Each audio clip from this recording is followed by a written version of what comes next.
All right, in 11, we're trying to find the tangent value at 345.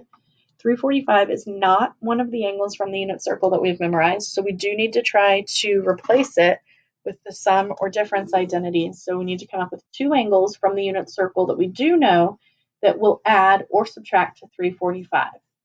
Okay, so the first ones that pop in my head would be 315 plus 30. Now, you do need to recall the tangent sum or difference identity. I'm going to copy it here for you. You can be referring to this on that formula chart. That form you have access. Oops, wrong thing. You have access to that formula chart. Okay, so here we have now replaced 345 with two values we call u and v. So 315 is going to be our u, so that'll get plugged in here and here. And 30 will be our v, and it'll get plugged in here and here.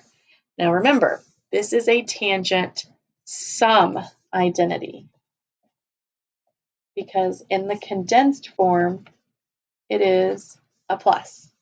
Now, look in the formula.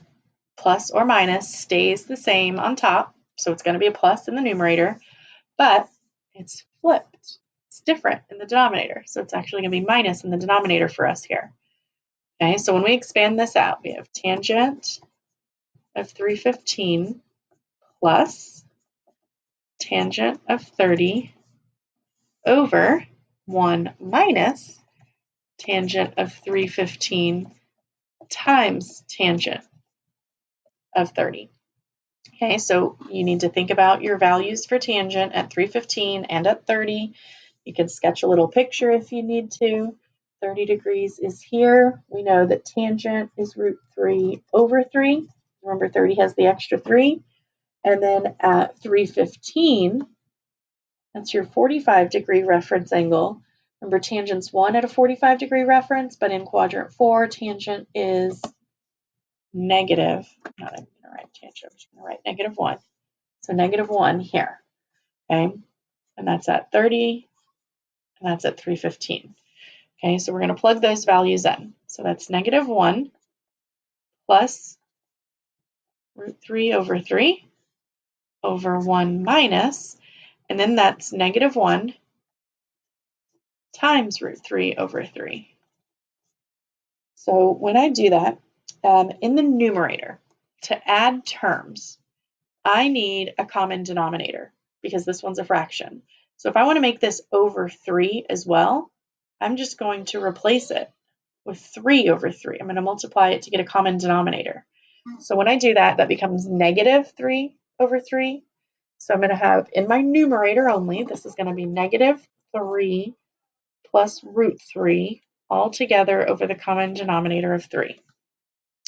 And in the denominator, when I multiply these, it just makes this negative, or if you want to multiply the negative here first, it doesn't really matter. This is eventually going to turn into a positive, because if you make this negative and then you subtract a negative, that's the same as adding.